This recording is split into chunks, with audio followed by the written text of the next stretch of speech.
Hello भाई लोग, सब कैसे? मज़े में? तो और बताओ, सब कैसे हो? सब सही है? लॉकडाउन में सब चीज़ सही चल रहा है ना? कोई प्रॉब्लम तो नहीं है? अगर पढ़ाई की प्रॉब्लम है तो वो तो हम सॉल्व कर दे रहे हैं, उसमें तो कोई टेंशन लेना ही नहीं है. So we are dealing with your biology concepts as well as maths, physics and chemistry also. So to please subscribe, share it, so that जिनको ज़रूरत हो उनके पास इंफॉर्मेशन पहुँचे, वो सही में बेनिफिट हो सके इस चीज़ से.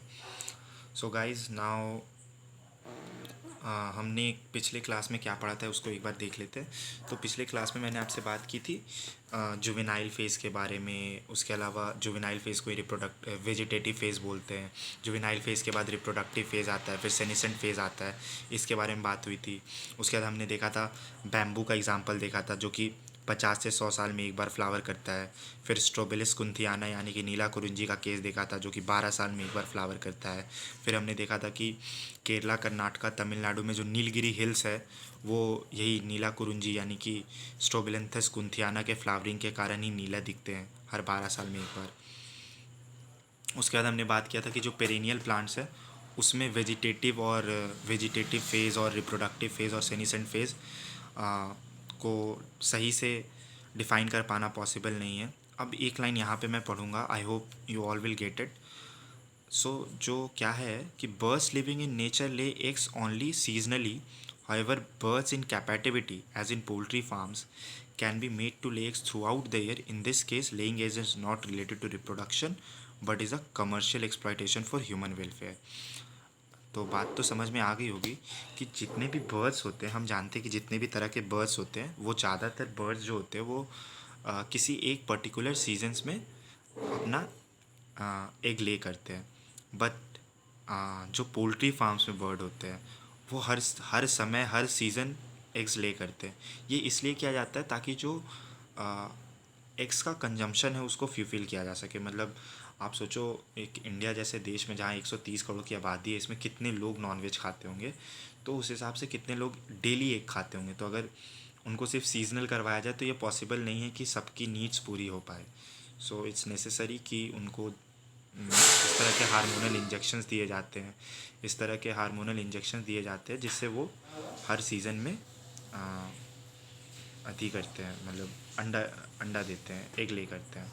Okay, so let's move to the next topic जो काफ़ी इंपॉर्टेंट टॉपिक है. It's called oestrus cycle and menstrual cycle. Now let me tell you the differences between these two. So if we talk about oestrus cycle, okay, इसको ऐसे oestrus cycle पढ़ते हैं. Okay, oestrus cycle and there is menstrual cycle.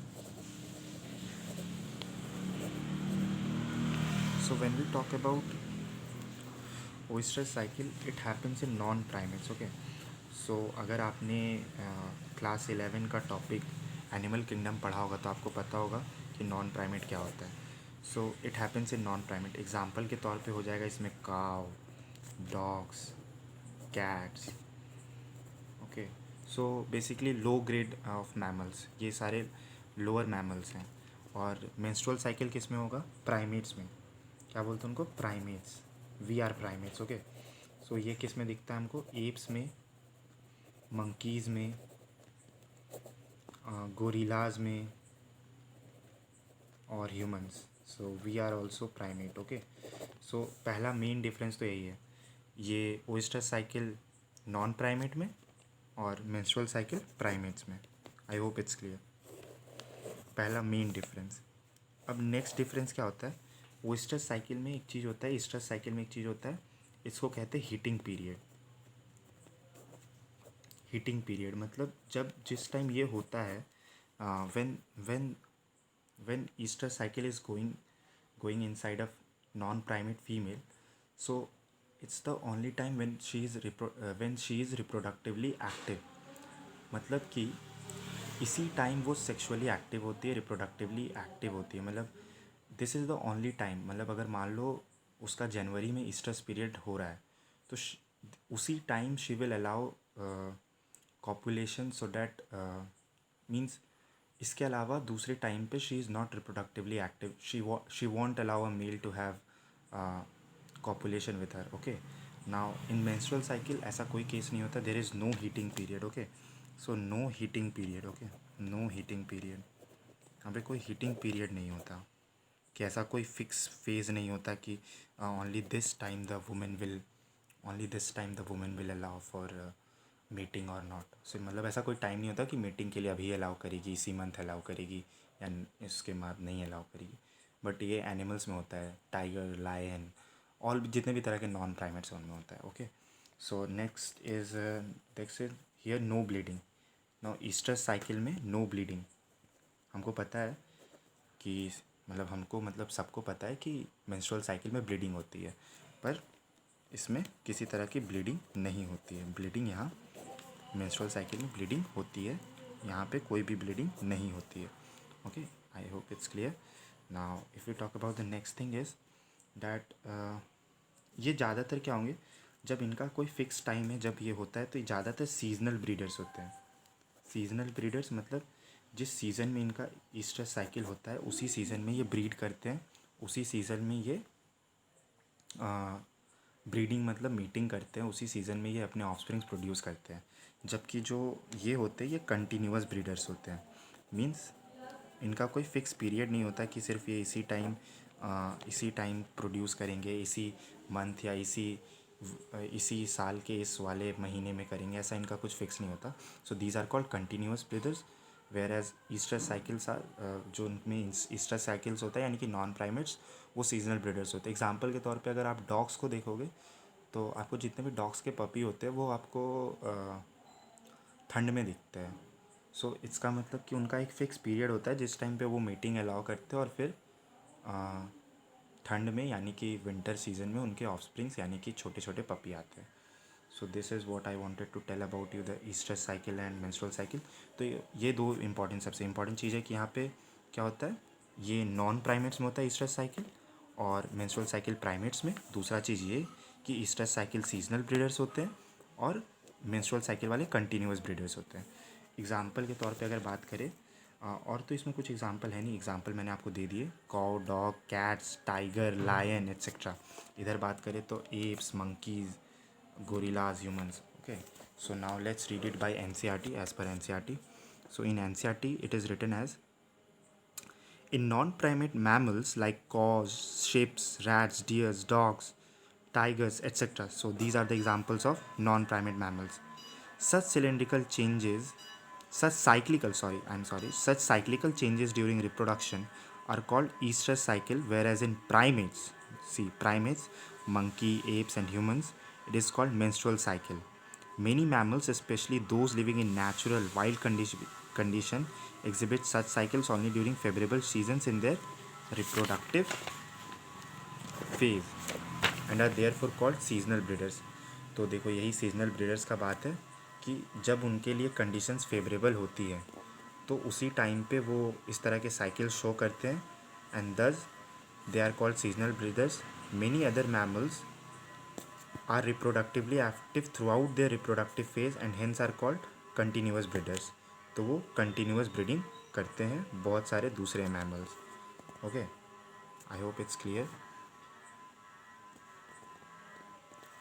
Now this line I have already taught this line in the previous lecture.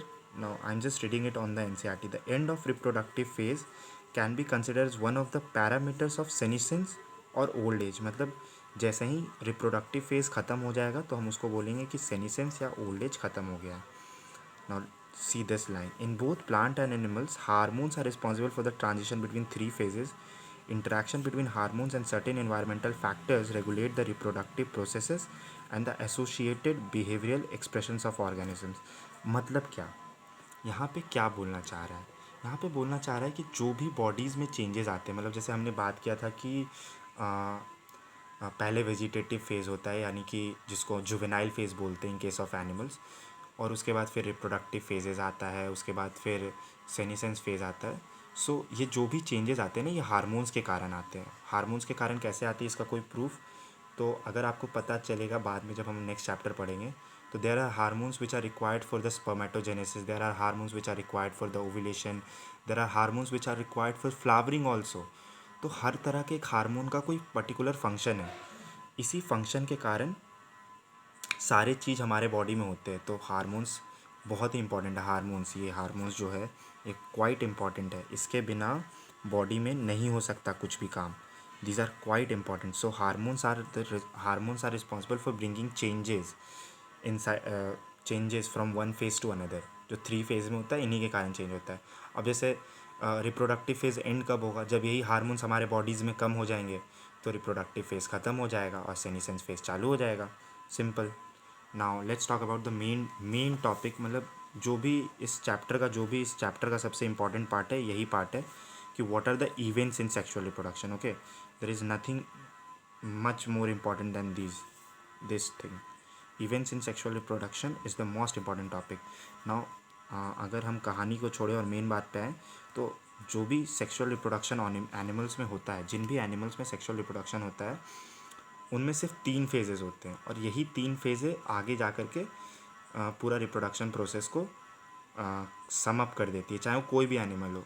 अगर वो एक छोटा सा algae है और एक बड़ा सा एनिमल यानी कि हम हैं, मतलब कोई भी एक ह्यूमन है, तो उसमें भी यही 3 फेजेस हो रही हैं। क्या क्या फेजेस हैं? फर्स्ट है pre fertilisation phase, next is fertilisation and the third one is post fertilisation. So now let's look at these three at a brief introduction to these three first. So now if we talk about pre-fertilization events, pre sorry if we talk about pre-fertilization event, now let me tell you something, that fertilization is the most important step. Fertilization is the most important step of sexual reproduction. तो any step, कोई भी step जो fertilisation से पहले हो रहा है उसे प्री फर्टिलाइजेशन स्टेप बोलेंगे. अब कौन से स्टेप्स प्री फर्टिलाइजेशन फेज़ होते हैं? तो वो सारे स्टेप्स जो फर्टिलाइजेशन में आगे जाके हेल्प करेंगे वो सारे प्री फर्टिलाइजेशन स्टेप हो गए. तो सबसे पहला स्टेप होता है गेमेट फॉर्मेशन. ओके, सबसे पहला स्टेप क्या होगा? Gamete formation. अब अगर गेमेट बनेगा ही नहीं तो फर्टिलाइजेशन कैसे होगा? तो सबसे पहला चीज़ तो गेमेट फॉर्मेशन है. तो ये किस इवेंट में आ गया? ये प्री फर्टिलाइजेशन इवेंट हो गया. ओके, मतलब फर्टिलाइजेशन से पहले ही ना गेमेट बनेगा, उसके बाद फर्टिलाइजेशन होगा. और next thing is gamete transfer. अब जब फर्टिलाइजेशन हो गया तो इट्स नेसेसरी कि दोनों गेमेट्स को एक जगह पे पहुंचाया जाए. जब एक जगह पहुंचेंगे तभी फ्यूज़ करेंगे, और जब फ्यूज़ करेंगे तभी सेक्सुअल रिप्रोडक्शन यानी कि फर्टिलाइजेशन होगा. The next event is itself is fertilisation. Okay, so there is thing which I want to tell you, that fertilization and syngamy are two different things. We will deal it later, but let me tell you कि लोग इसको एक साथ use कर लेते कि fertilization और syngamy एक ही चीज़ है, but there is a slight difference between fertilization and syngamy. So just be continuous. In the next lecture we will surely deal with it. Okay, and the last but not the least is post fertilisation event. And post fertilisation event कुछ नहीं, embryogenesis. Post fertilisation event ये कुछ नहीं होता. ये क्या होता है? एम्ब्रियोजेनेसिस. एम्ब्रियोजेनेसिस. सो हमको पता है एम्ब्रियोजेनेसिस क्या होता है. अगर शॉर्ट में बोले तो एम्ब्रियोजेनेसिस एक प्रोसेस है जिसके थ्रू जो जाइगोट फॉर्म हुआ है फर्टिलाइजेशन के बाद वो एक प्योर एडल्ट फॉर्म में चेंज होता है. तो that's what is called it is called embryogenesis. क्योंकि पहले जाइगोट से एम्ब्रियो में कन्वर्ट होता है, फिर एम्ब्रियो से फिटस में, और फिटस के बाद एडल्ट में. So this way we will end this lecture today, and from the next lecture we will start with pre-fertilization events. Okay, so in the next lecture we will start with pre-fertilization events, where we will talk about gametogenesis and gamete transfer. Now gametogenesis means process of formation of gametes. So we will start it from tomorrow. Okay, from the next lecture. So for tonight it's all done and dusted. I hope everything is clear for you. If you have any doubt, any confusion, you can contact me on the Telegram, which is the link will be in the description, or you can comment on the YouTube comment box. We will surely clear your doubt, and we will be very happy to clear your doubt. We want you to ask questions. चाहे कितना भी tough हो, चाहे कुछ भी तुम्हारा मन में क्वेश्चन आ रहा हो, you can ask it. So this is all for today. Thank you, and guys, please share it so that the needy one can get this quality of education. So thank you guys, really, really thank you, and please share it.